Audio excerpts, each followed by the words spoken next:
Hello everyone, welcome to MediaNama.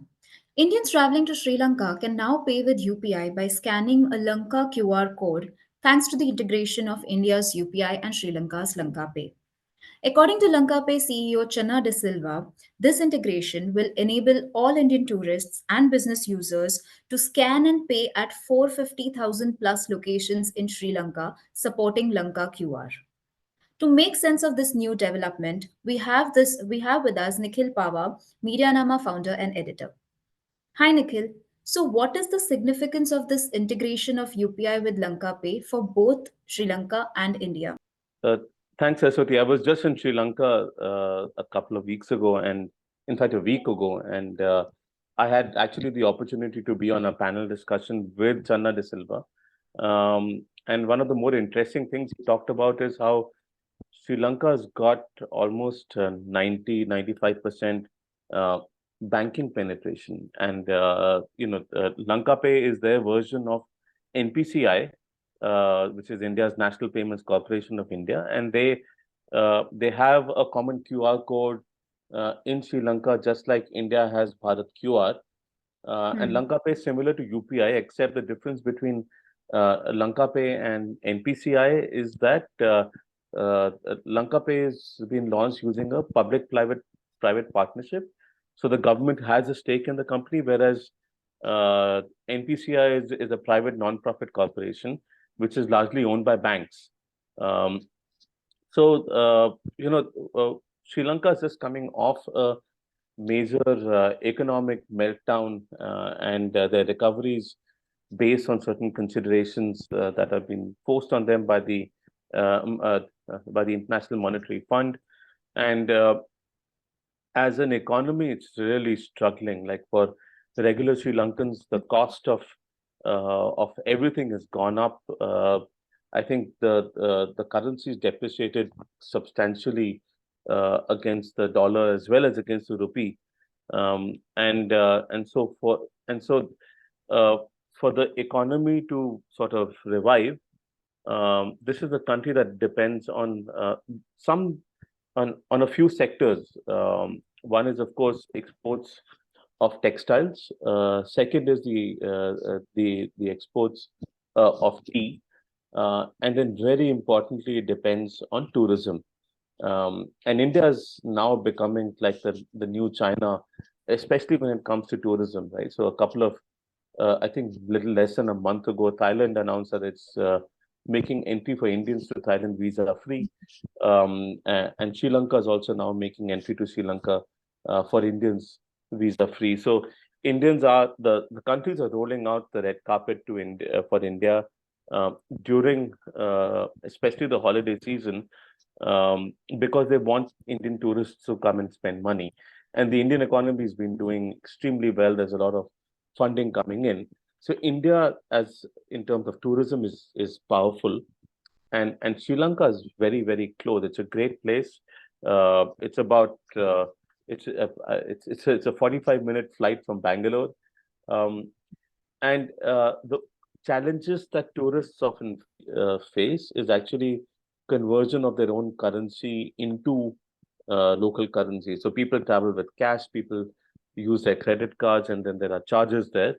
So what this integration does is that because in India there is a much larger base of people using UPI as opposed to people using credit cards and debit cards, it makes it seamless for them to make payments in Sri Lanka, um, uh, using this mechanism, using UPI on LankaQR code. Now, how that interbank payment happens, where and what sort of currency conversion happens between Sri Lankan, because between rupee and Sri Lankan rupees is something that I'm not very sure of. But Hmm. what it does enable is an easy mode of payment without using a credit card or debit card, or need the need to collect to get cash.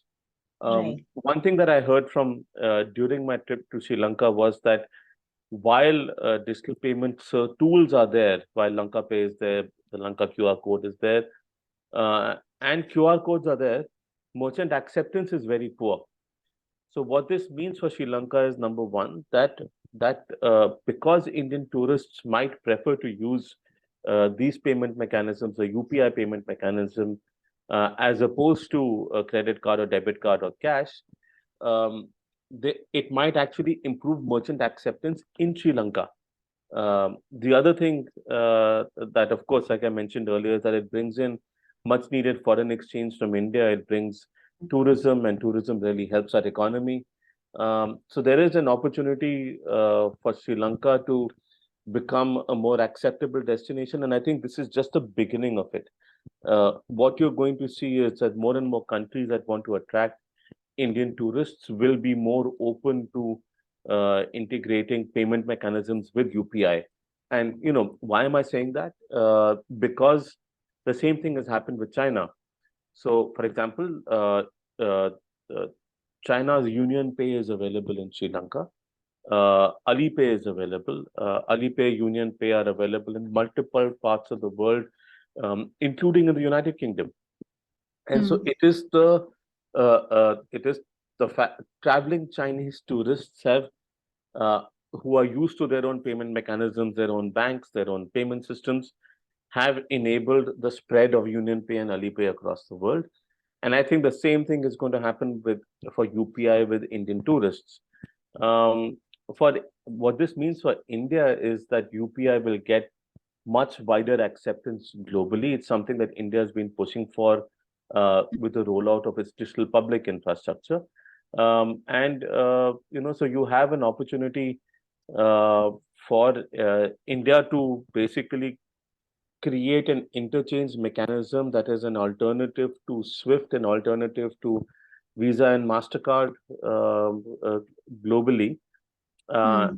and a system which is largely India dependent as opposed to being dependent on the US. And one of the things that we've seen with Russia's war on Ukraine is that multiple payment systems, including SWIFT, basically cut Russia Hmm. off, right?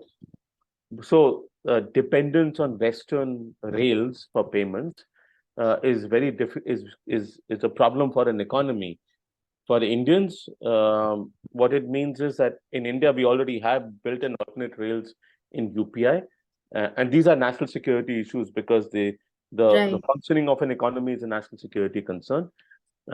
If, let's say, Trump was at one point in time, there was a fear that if Trump was to wake up on the wrong side of the bed and switch off Visa and MasterCard in India, what would happen to payments in India?